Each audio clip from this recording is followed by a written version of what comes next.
ఎప్పటికప్పుడు తాజా వార్తలను అందిస్తున్న ఎల్పీ న్యూస్ కు స్వాగతం.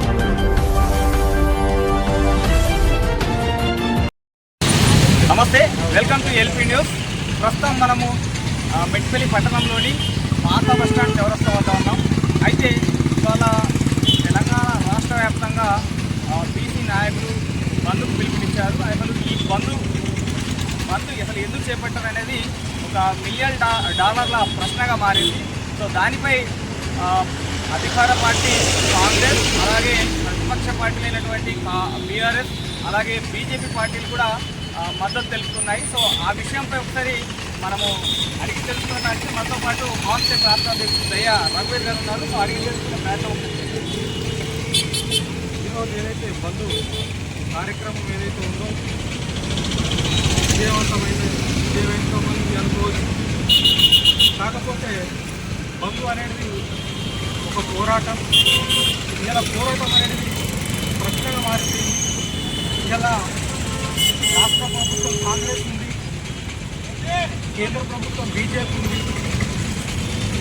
ఇది బీఆర్ఎస్ ప్రతిపక్ష పార్టీగా తెలంగాణలో ఉన్నారు. అన్ని మద్దతు ఆఖరికొస్తే అన్ని పార్టీలు ఏవైతే పార్టీలు ఉన్నాయో, రాష్ట్రంలో ఏవైతే పార్టీలు ఉన్నాయో అన్ని పార్టీలు మద్దతు ఇస్తే ప్రతిపక్షం మద్దతు ఇచ్చింది, ప్రభుత్వం మద్దతు ఇచ్చింది. మరి పోరాటం ఎవరి మీద అనే ప్రశ్న మిగిలిపోయింది. ఇదొక బీసీలను పబ్లిక్గా మోసం చేయడానికి ఒక పెద్ద కుట్ర. ఇది మన బీసీ సోదరులు అర్థం చేసుకోవాలి. ఏదైతే నెహ్రూ నుంచి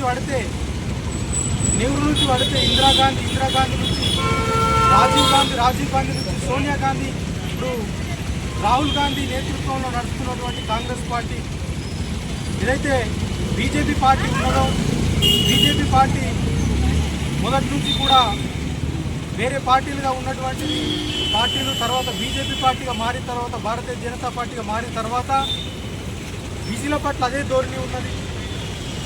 ఇక్కడ కాంగ్రెస్ పార్టీకి తెలుసు, ఒక గవర్నమెంట్ నడిపించే ప్రభుత్వాల దగ్గర మేధావులు ఉంటారు, ఇంటెలెక్చువల్స్ ఉంటారు. కానీ ఈ విషయాన్ని తెలియక కాకుండా తెలిసి మనల్ని మోసం చేసిన పరిస్థితి అయితే కనిపిస్తుంది. ఏంటిదే మోసం అంటే, ఇలా బీసీలకు 42% రిజర్వేషన్ అని చెప్పిన కాంగ్రెస్ పార్టీ జీవో విడుదల చేసింది. ఆ జీవో కోర్టులోకి వెళ్తే నిలబడలేనటువంటి కనీసం ఇంగిత జ్ఞానం రేవంత్ రెడ్డికి లేదా అంటే, రేవంత్ రెడ్డి రాజకీయం చేస్తూ ఉన్నాడు. రేవంత్ రెడ్డి దగ్గర ఇంటెలెక్చువల్స్ అని చుట్టూ ఇంటెలెక్చువల్స్, మేధావులు, ఐఏఎస్లు, ఐపీఎస్లు, లాయర్లు చాలామంది ఆయన చుట్టూ ఉంటారు. కానీ తెలిసి కూడా బీసీలని ఇలా అంటే బీసీలను తెలిసి మోసం చేసి తెలిసి కూడా వాళ్ళ అమాయకులను చేసి మోసం చేసినటువంటి కాంగ్రెస్ పార్టీ మళ్ళా తన బుద్ధి చూపించుకున్నది. అదేవిధంగా ఇలా బీజేపీ పార్టీ మద్దతు ఇస్తూ ఉన్నది. మరి ఈ రిజర్వేషన్ ఎవడు అడ్డుకుంటున్నట్టు? మరి బీజేపీ మద్దతు ఇస్తుందంటే ఈ బీసీల తెలంగాణలో ఉన్న బీసీల 42% రిజర్వేషన్ ఎవరు అడ్డుకుంటున్నట్టు? అంటే కాంగ్రెస్ ఏ రాజకీయాలు అయితే చేస్తుందో బీజేపీ అదే రాజకీయం చేస్తుంది, బీజేపీ ఏదైతే రాజకీయం చేస్తుందో కాంగ్రెస్ అదే రాజకీయం చేస్తుంది. వీళ్ళు చేసే రెండు రాజకీయాలు కూడా బీసీలను మోసం చేయడమే.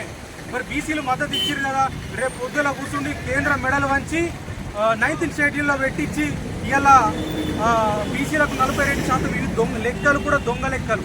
బీసీలు ఈ తెలంగాణ రాష్ట్రంలో 42% ఉన్నారు. ఇవి దొంగ లెక్కలు, చేసేటి దొంగ లెక్కలు, చేసిన దొంగ లెక్కలు. ఈ దొంగ లెక్కలకు న్యాయం చేస్తేందుకు కూడా మీకు బుద్ధి లేదా? కాంగ్రెస్ పార్టీ బీఆర్ఎస్ పార్టీ ఎందుకు బీసీలతో ఆటాడుకుంటున్నారు? ఇలా బీసీలు చైతన్యం అవుతూ ఉన్నారు, దేశవ్యాప్తంగా చైతన్యం అవుతూ ఉన్నారు. ఇలా బాంగ్షిప్ ఆర్గనైజేషన్ నుంచి చెప్తా ఉన్నాం. నేను బాంగ్షిప్ ఆర్గనైజేషన్ నుంచి భారతీయ యువమోర్చా రాష్ట్ర అధ్యక్షునిగా పనిచేస్తూ ఉన్నా. నా పేరు దయ్య రఘువీర్. నేను త్వరలోనే మెట్పల్లిలో, జగిత్యాల జిల్లా మెట్పల్లిలో ఒక భారీ సభను ఏర్పాటు చేయడానికి కూడా సన్నాహం జరుగుతూ ఉన్నది. బీసీలను పెద్ద ఎత్తున చైతన్యం చేయడానికి చైతన్య కార్యక్రమాలు జరుగుతూ ఉన్నాయి. రాష్ట్రీయ పిछड़ा వర్గ మోర్చా ద్వారా అంటే ఓబీసీ మోర్చా ద్వారా ఈ దేశంలో చైతన్యం ఆల్రెడీ జరుగుతున్నది. మీరు ఈ మోసాలు బందుకు పెట్టి బీసీలకు న్యాయం చేయండి. లేకుంటే మీరు బీసీలకు మీరు కనబడకపోవచ్చు, బీసీలకు మా బీసీ అమాయక సోదరులకు మీరు కనబడకపోవచ్చు, బీసీ ఇంటలెక్చువల్కి కనబడుతున్నారు మీరు. మీ మోసాలు దగాలు అనేవి, మీ దగా మోసాలను మాకున్న అవగాహనలకు మాకు వచ్చిన అవగాహనను ప్రజలకు తీసుకెళ్ళి మీ అంతు తేల్చి మీ అధికారం నుంచి గద్దె నుంచి కింద మీరు రాజకీయాలు చేస్తారు. కేంద్రంలో 3.5% ఉన్నవాడు రాజకీయం చేస్తూ ఉన్నాడు. 3.5% ఉన్నవాడు ఈ దేశం ఎట్లా నడపాలని చెప్తున్నాడు. ఈ దేశంలో 2%, 1% ఉన్నోడు రాజకీయాలు చేసి బీసీలు ఎట్లా బతకాలని చెప్తున్నాడు. బీసీలు అడిగేటి ఏంటిది? బీసీలు ఏం అడుగుతున్నారు? నిన్ను మీ ఆస్తులు సంపాదించుకున్న మీ కాంగ్రెస్ పార్టీ, బీజేపీ పార్టీల యొక్క ఆస్తులు ఏమి అడుగుతలేరు కదా. బాజాబ్తో వాళ్ళ వాటర్ రిప్రజెంటేషన్. రిజర్వేషన్ అంటే రిప్రజెంటేషన్ అంటే వాళ్ళ ప్రాతినిధ్యము. వాళ్ళకు కావచ్చు. ఒకవేళ బీసీల రిజర్వేషన్ అద్దన్నారంటే వాళ్ళ ప్రాతినిధ్యాన్ని ఒక్కటాల కొనుక్కి తొక్కేయడం ఉన్నది. ఏ సమాజం అయితే మాట్లాడగలుగుతుందో ఆ సమాజము సత్తాకు రాగలుగుతుంది, అధికారానికి రాగలుగుతుంది. ఇవాళ 42% రిజర్వేషన్ దూరం చేయడానికి మీరు ఫుట్బాల్ టైప్లో మమ్మల్ని ఆటాడి బీసీలను మోసం చేయడానికి చూస్తూ ఉన్నారు. ఒకరోజు ఏదో రోజు సమాజం చైతన్యం అవుతుంది. ఒక్క తన్ను అంటే మీ రెండు పార్టీలు కూడా ఊలిపోయేందుకు కూడా సిద్ధంగా ఉండాలని తెలియజేస్తూ ఉన్నాం. ఇలాంటి బంధుకు కూడా మద్దతు తెలుపుతూ ఉన్నాం. ఈ దొంగ పార్టీ ఒక బీసీ నాయకుడు ఒక పార్టీలో బీసీల పేరు చెప్పుకొని ఒక రాజ్యసభ సభ్యుడు అవుతున్నాడు, ఒక ఎమ్మెల్యే అవుతున్నాడు, ఎంపీ అవుతున్నాడు. కానీ బీసీల సబ్జెక్ట్ తీసుకోపోయి బీసీలకు ఎందుకు న్యాయం జరుగుతలేదు? ఒక బీసీని నరేంద్ర మోడీ చూపించి మోసం చేస్తారు, ఆర్ కృష్ణయ్యని చూసి మోసం చేస్తారు. ఈ మోసగాళ్ళ వలలో పడకుండా మిత్రులారా, రియల్ రిప్రజెంటేషన్ మీకోసం నిజాయితీగా పోరాటం ఏదైతే చేస్తుందో వారి పక్షాన్ని ఉండకుంటే బీసీలు కూడా మోసపోతారని తెలియజేస్తూ బామన్ మేశ్వరం గారు మీకు మద్దతుగా ఉన్నారు. దాసరామ్ నాయక్ గారు లంబడాకుల పోరాట సమితి కానీ, రాష్ట్రీయ పిछड़ा వర్గ మోర్చా అంశోల్ లక్ష్మణ్ తెలంగాణ గారు కానీ, బాంసేప్ రాష్ట్ర అధ్యక్షుడు దుబ్బాసి నరేందర్ గారు కానీ, ఇట్లా బాంసేప్ అనుబంధ లాయర్లు కానీ, డాక్టర్లు కానీ, సంఘాలన్నీ కూడా బీసీ అనుబంధ సంఘాలు పెట్టుకొని చైతన్యం దిశగా నడుస్తూ ఉన్నాయి. బాంసేప్ అంటే చేప మీద నీళ్ళలాగా వస్తారు, ఎన్నడో మీ చేపలు ఎత్తేస్తుందని కూడా తెలియజేస్తారు.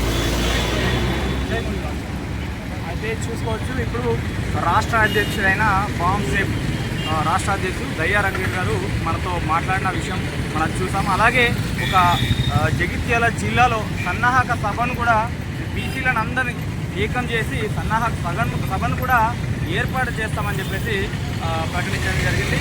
చూస్తూనే ఉండండి.